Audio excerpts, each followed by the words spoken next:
and it's a queen, so it's a periodic and it's a beautiful role. And ನಿಜವಾಗ್ಲೂ I am really thankful to Nanda, because Nanda ಜೊತೆ ನಾನು ತುಂಬ work ಮಾಡಿದ್ದೀನಿ.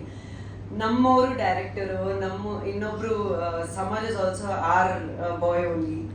So Nanda I work with so much. So ಈ ಥರ ಒಂದು ಕತೆ ಬರೆಯೋಕ್ಕೆ, ಈ ಥರ ಒಂದು ಕ್ಯಾರೆಕ್ಟರ್ ಬರೆಯೋಕ್ಕೆ, and to want me to do this character, I am very thankful.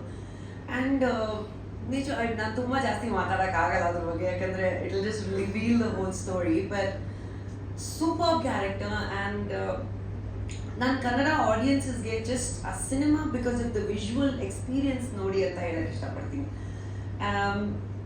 There are very few stories. ಇನ್ನೊಂದು ಪ್ಯಾರಲಲ್ ಯೂನಿವರ್ಸ್ ಕ್ರಿಯೇಟ್ ಮಾಡ್ತಾರ, ಆ ಒಂದು ಪ್ಯಾರಲಲ್ ಯೂನಿವರ್ಸ್ ಕ್ರಿಯೇಟ್ ಮಾಡುತ್ತೆ ಆ ಸಿನಿಮಾ. ಸೊ ವಿಜುವಲ್ ಆಗಿ ನಮ್ಮ ಕನ್ನಡ ಲೀಡ್ ಆಕ್ಟ್ರೆಸ್ಗೋಸ್ಕರ, ನಮ್ಮ ಕನ್ನಡ ಡೈರೆಕ್ಟರ್ಗೋಸ್ಕರ ಎಲ್ಲೂ ಸಿನಿಮಾ ನೋಡಬೇಕು. ಕನ್ನಡದಲ್ಲಿ ನೀವೇ ಡಬ್ ಮಾಡಿದ್ದೀರಾ ಇದಕ್ಕೆ ಆಡಿಯೋ? ಎಸ್. ಹಾಗೆಯೇ ಅದು ಮೋಹನ್ ಅವರು ಡಬಲ್ ಶೇಡಲ್ಲಿ ಆಕ್ಟ್ ಮಾಡಿದ್ದಾರೆ, ನಿಮ್ಮದು ಡಬಲ್ ಶೇಡ್ ಇರುತ್ತೆ ಸಿನಿಮಾದಲ್ಲಿ?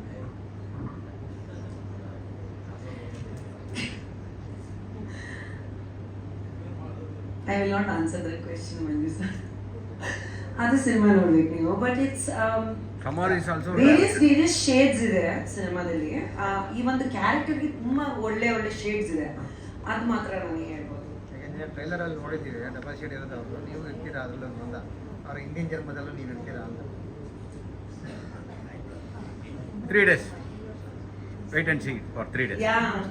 ಇನ್ನು 3 days ಅಲ್ಲಿ 3 ದಿನದಲ್ಲಿ ಅತಿ ಶೀಘ್ರದಲ್ಲಿ ನೀವೇ ನೋಡಿ ಹೇಳ್ತೀರಾ ನನಗೆ. ಓಕೆ.